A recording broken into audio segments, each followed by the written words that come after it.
E eu começo já o programa te convidando para me acompanhar, para participar, para deixar sua opinião. O meu Instagram, Cláudia Tenório Oficial. Quero você juntinho de mim. Fica porque a gente pode trocar muita coisa, tá?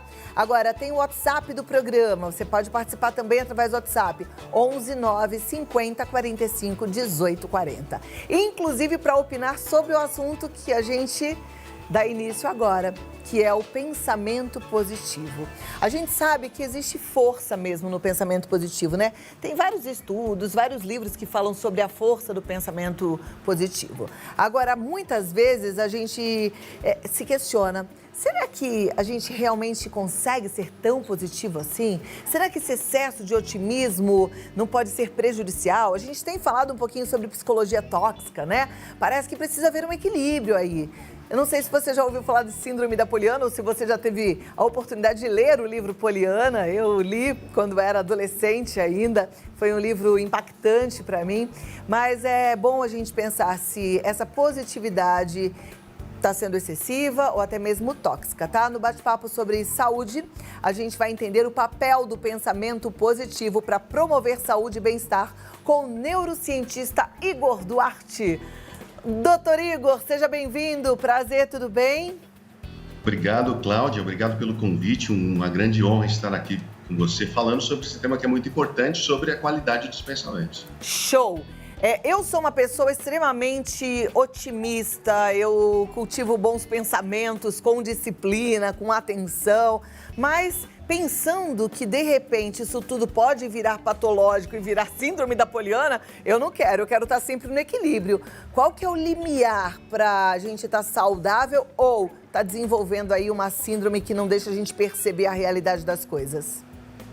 Olha, o pensamento positivo, ele é melhor do que o pensamento negativo. Quando a gente fala em síndrome de Poliana, a gente já imagina no contexto patológico, e na verdade a síndrome de Poliana, isso não é uma doença, né? A história, o conto da menina Poliana, ela decidiu ver a parte boa das coisas, que existe mesmo, né? Em tudo você consegue extrair o ponto positivo. Agora, o que vem acontecendo é que algumas pessoas, elas não querem saber de nada do que é negativo. E esse é um grande erro, porque ter pensamentos negativos, eles ajudam a gente a nos mantermos vivos, né, nessa sociedade complexa. Então, por exemplo, uma pessoa que é extremamente positiva, ela fala assim, não, eu vou atravessar a avenida sem olhar para os lados, porque nada vai me acontecer. Ela é positiva demais. O pensamento negativo, ele ajuda justamente aí. O pensamento fala assim, não faça isso, porque tem uma chance muito boa de o carro atropelar você, isso vai comprometer sua saúde, a sua vida, etc. Então, eu preciso sim do pensamento negativo. O problema é encontrar o equilíbrio, né? Inclusive, você perguntou qual que é o equilíbrio.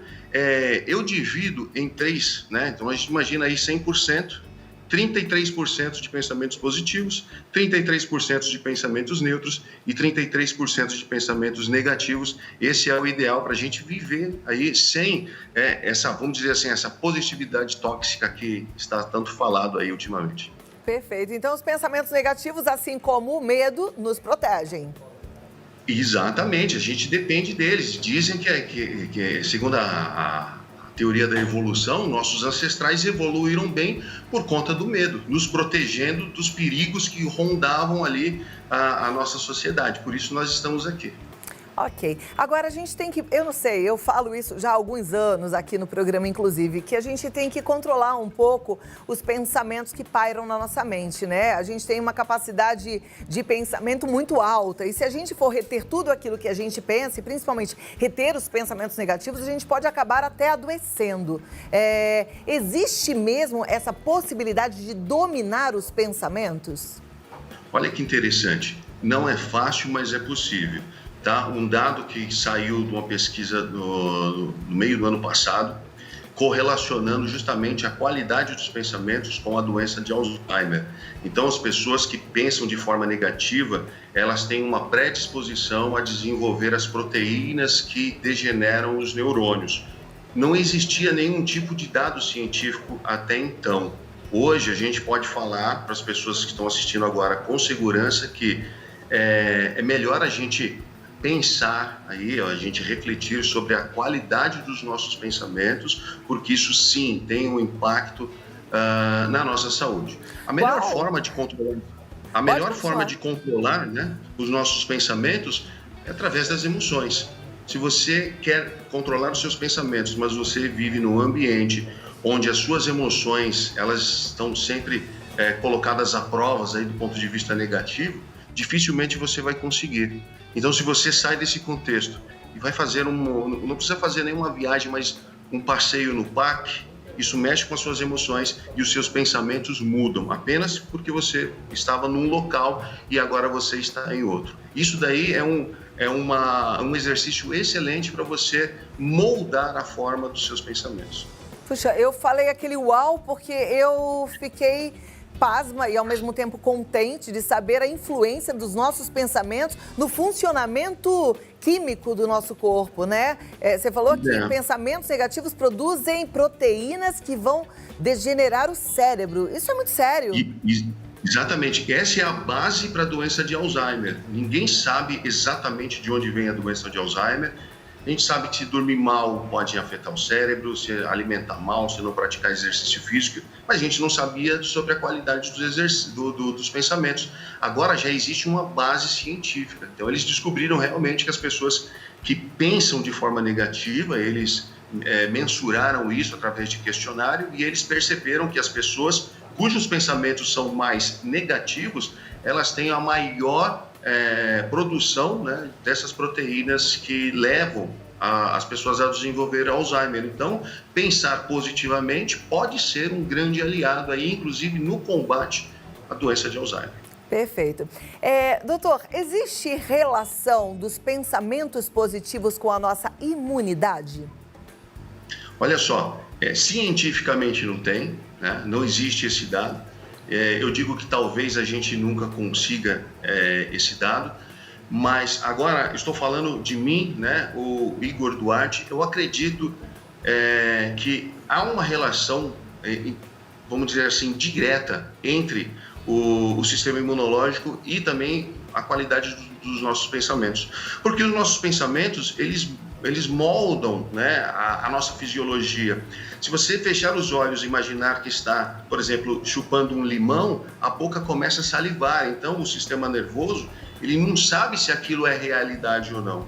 Então, de alguma forma, eu acredito que sim, tanto para negativo quanto para positivo. Se você pensar em coisas boas, há uma tendência de melhorar o sistema imunológico e há uma tendência, inclusive, de você, quem sabe, assim, tratar melhor ou curar algum tipo de patologia. Que impressionante. Você foi falar de chupar um limão e boca cheia d'água na mesma hora. Eu já me imaginei chupando um limão e já fiquei com a boca cheia d'água. Realmente é incrível, né? O nosso poder de imaginação, o quanto a gente fabrica aí de reações a partir do pensamento. Isso é maravilhoso. A gente ouve muitos mentores, coaches, falando assim, em tudo que a gente coloca o foco, a tendência é crescer, né? Eu queria saber se isso tem alguma comprovação científica, mas me responde daqui a 2 minutinhos, pode ser?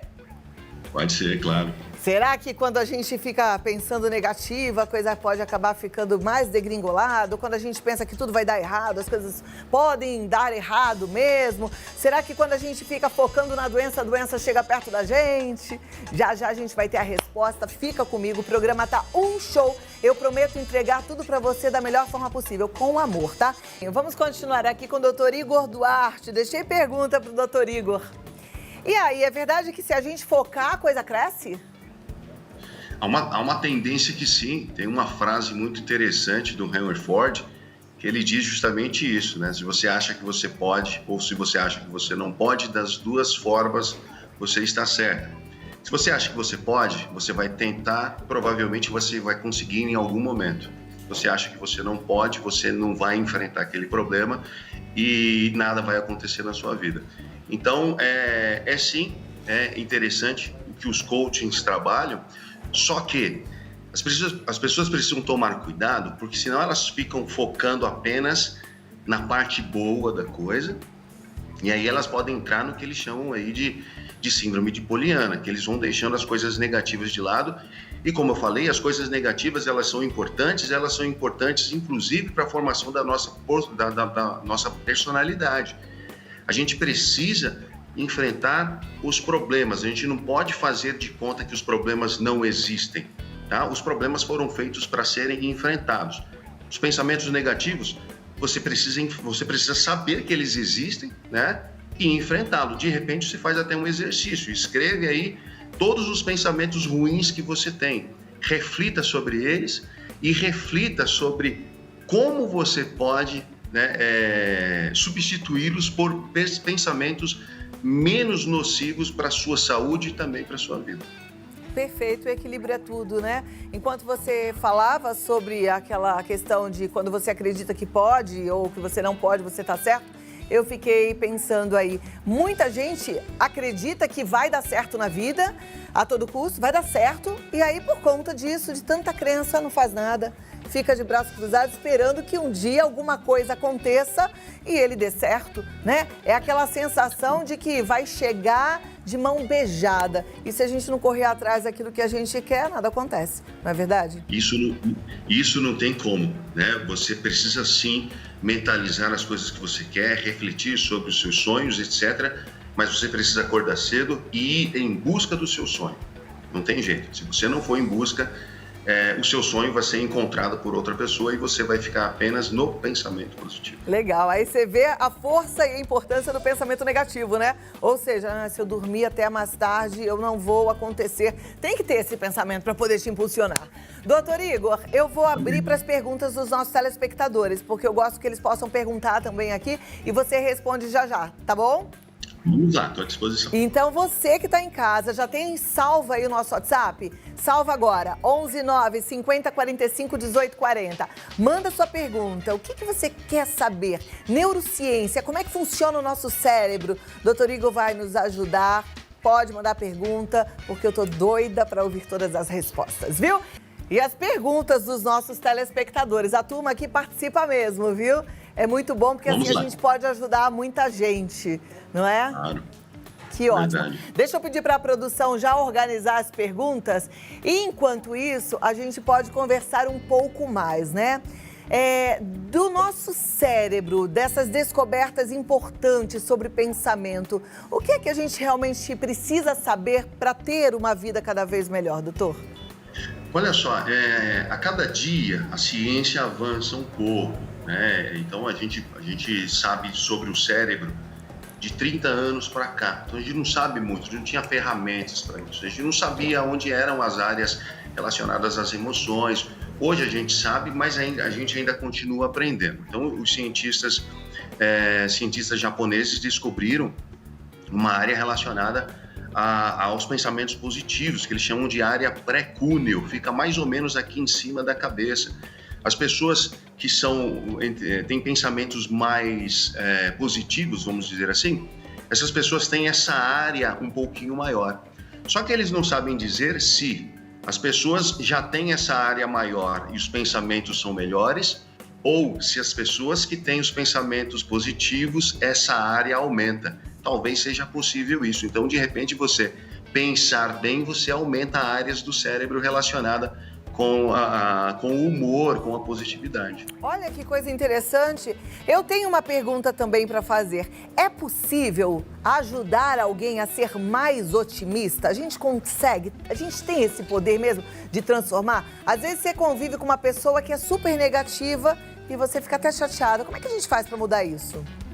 Olha só, você falou um tema-chave aí, que é conviver. Por quê? Nós partilhamos as emoções das outras pessoas. Se você fica num ambiente em que as pessoas se comportam de uma determinada maneira, vou dar um exemplo rápido aqui. Você trabalha num ambiente onde as pessoas costumam falar da vida dos outros. Você não gosta de falar da vida dos outros, mas rapidinho você vai se pegar também falando um pouquinho, porque isso é automático, né? A natureza já fez a gente assim, porque a gente precisa ser igual, né, ao grupo para aquele grupo aceitar a gente. Então, se a gente pegar essa pessoa que é negativa e trazer ela para o nosso convívio ou para o nosso grupo, apresente para essa pessoa os seus amigos que só falam coisas boas, que só falam em prosperidade, só falam em saúde. Há uma tendência de rapidinho dela querer, né, se distanciar, porque aquele não é o ambiente, mas se forçar um pouquinho, ela passa a ter os mesmos pensamentos e hábitos daquelas pessoas. Então, rapidinho, ela começa a mudar o padrão de pensamento dela. E aí ela olha para trás e fala: meu Deus, como eu pensava dessa forma negativamente, e hoje olha como eu sou tão positivo, só porque eu mudei ali, às vezes, até a minha rotina e um grupo de amizades também. Então, ao invés de a gente ficar tentando ensinar, a gente precisa ser exemplo daquilo que a gente gostaria de ver no outro, né? Exatamente, é interessante trazer essa pessoa para o seu conceito, porque as pessoas, elas não têm conhecimento e a gente até entende para isso, mas as pessoas gostam de apontar e falar: você precisa ser assim, assim, assim. Não, às vezes precisa ver o contexto da pessoa. A pessoa tem uma condição social que não é favorável. De repente, uma ajuda social pode ser muito melhor do que você apontar e tentar, né, enfiar na goela abaixo, como diz aí nas pessoas, o conhecimento que você tem ou a visão de vida que você tem. Traz essa pessoa para próximo de si e do ambiente que você convive, há uma tendência dela mudar o padrão dela também. Tá, joia. Já temos perguntas. Vamos lá para a primeira pergunta que já está na tela, é da Cleusa de Juiz de Fora. Ela diz: eu me deito e estou só com pensamentos bons. Quando durmo, só tenho pesadelos. São horríveis. Isso é normal? Amei a pergunta. Olha só, o sonho a gente não tem controle, pelo menos não entre aspas, né? O Freud já dizia que o sonho tem a ver com os nossos desejos. Então, o desejo é o motor do sonho. Agora você precisa entender aí esses pesadelos, né? O pesadelo tem uma conotação negativa. De repente, o pesadelo tem uma conotação negativa para você, mas para outra pessoa talvez não seria um pesadelo esse tipo de sonho. A minha sugestão para você é que você procure um terapeuta e ele consegue identificar, né, em você o seu comportamento, a sua personalidade e alguma relação que o sonho tem. A ciência já tem dados sobre sonhos, inclusive a neurociência. Os sonhos eles foram deixados de lado muito tempo pelos neurocientistas, pelos psicólogos, pelos psiquiatras. Isso vem voltando com força. Então, os sonhos, eles dizem muito sobre a nossa personalidade também. Então, é um dado interessante para ser analisado sobre a personalidade e a vida das pessoas. Então, é interessante a gente anotar aquilo que a gente sonha, porque eu, por exemplo, eu sonho toda noite. Cedinho, eu sempre lembro do meu sonho, às vezes no meio do dia eu já esqueci. É bom anotar para depois ficar pensando o que aquele sonho tinha para me dizer sobre mim mesma? E isso sobre você mesma. Sonhos não dizem nada sobre outras pessoas. Então, isso precisa ficar muito bem claro, porque existem livros dos sonhos. E do ponto de vista científico, você sonhar com determinada coisa não significa aquela outra coisa lá, não tem relação. Agora, o sonho, ele tem relação com você. Muitas pessoas relatam que nem sonham, falam: mas eu não sonho, né? Na verdade, ela não lembra do sonho. Então, o ideal é que você, ao acordar, permaneça um pouquinho ali na cama, que dá tempo de um hormônio, um neurotransmissor chegar, que chama noradrenalina. Esse que traz as informações do sonho, tá? Se você acorda desesperado e corre para o trabalho, você não vai lembrar. Curiosamente, as pessoas estão sonhando mais agora no período de pandemia, justamente porque tem um tempo maior para dormir e acorda sem correr para ir para o trabalho, consegue permanecer mais um pouquinho e os sonhos vêm. Uma ideia interessante para as pessoas lembrarem do sonho é fazer a autossugestão antes de dormir. Falar: quando eu acordar, eu quero lembrar dos meus sonhos. Tá? Isso parece uma bobagem, mas faz uma grande diferença para quem não consegue se lembrar bem dos sonhos. Que legal. Qualquer hora a gente vai falar só sobre sonho. Vamos agora para a segunda pergunta. Olha, a Amélia de São Paulo diz: tenho muitos pensamentos negativos e não consigo mudar. Às vezes eu rezo para sair da minha mente. O que eu posso fazer? Olha, a sua reza é muito importante. Quando você reza, você eleva o seu pensamento ao Criador. E esse é o melhor pensamento que se pode ter. Então, a dica é você estar no caminho certo, talvez passar um período maior fazendo as suas rezas, as suas orações. Esse é o melhor caminho. Agora, precisa refletir também sobre o seu dia a dia, sobre a sua rotina. Porque, às vezes, a sua rotina, a sua casa, o seu ambiente de trabalho é muito pesado, é muito negativo. Então, você fica, como diz no popular, aí dando murro na ponta de faca. Você faz, se esforça, mas o ambiente tem um peso, tem uma força muito grande sobre os nossos pensamentos também.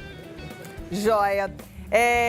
Eu vou te pedir mais 2 minutinhos, porque eu quero continuar. Era para terminar agora, porque o tempo acabou, mas segura aí, porque tem mais perguntas e a gente volta em 2 minutos, tá bom?